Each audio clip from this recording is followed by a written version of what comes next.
Good morning and welcome to Radio Friends on Wednesday, June the 3rd. I've got Janeene Johnston on the phone with me today, and Janeene is with the Spay Neuter Project. Good morning, Janeene. Good morning, Paul. How are you? Fine. Welcome to Radio Friends. Now, people listening may not be familiar with what the Spay Neuter Project is, so why don't you bring us up to speed on that? Absolutely. We have been in existence since April of 2015.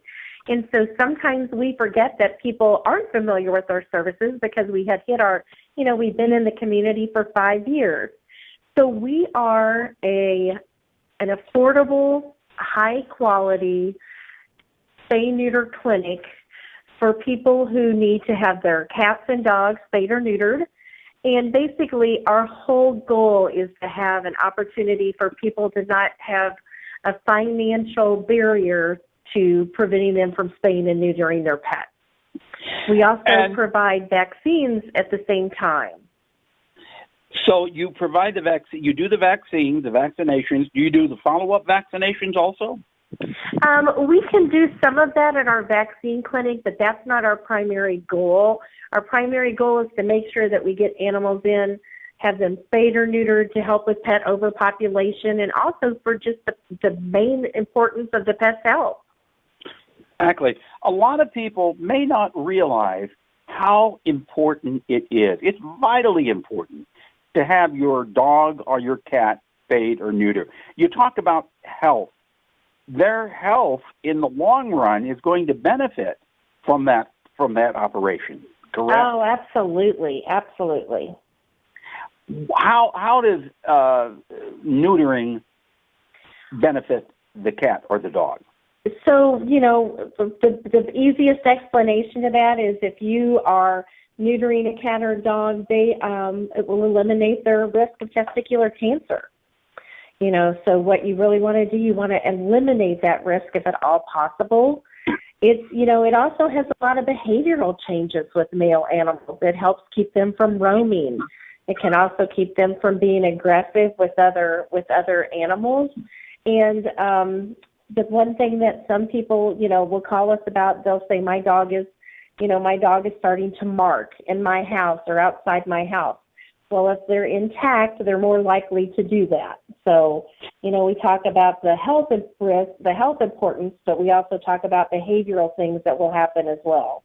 For the female cat or dog, how is that a difference? Oh, so you're really, your female cat or dog is not going to go into heat, every few weeks.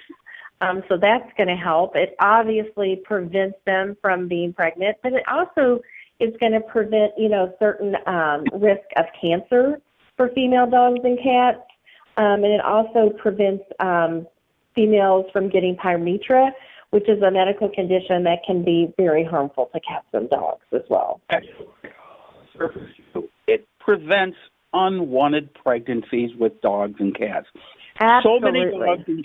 So many dogs and cats do not find homes. Well, and they have to be euthanized.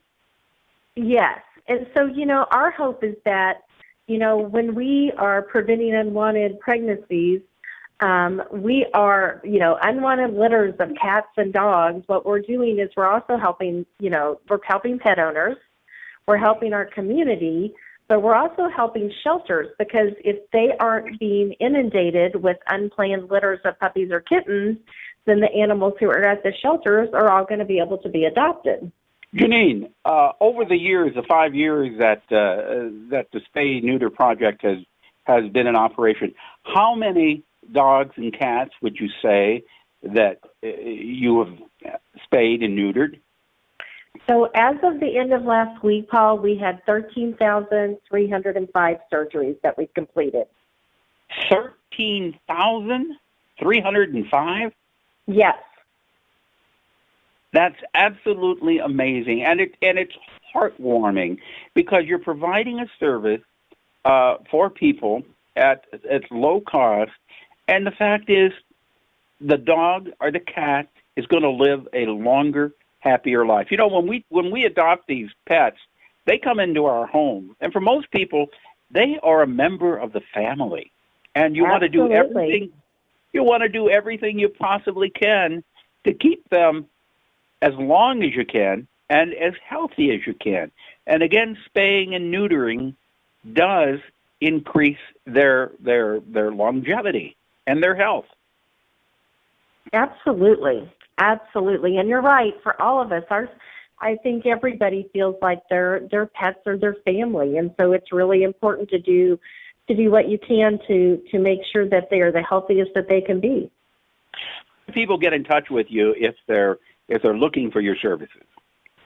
So we have our website is Spay Neuter Project, mo.org.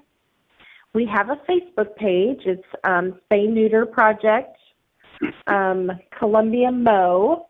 And then just call our clinic, 573-397-6443. I will say that we were closed for several weeks due to the COVID virus. And because of that, we have had lots of phone calls trying to catch up. But if people will leave a message, we promise we'll get back to them as soon as we can. It just may take a little extra time than it did in the past. Okay. People can't just drop by. You're asking them to call and make an appointment. Oh, yes. They do have to call and schedule an appointment. Absolutely. All Because it is surgery. So we only do a certain number of surgeries per day. So we have all of those surgeries scheduled.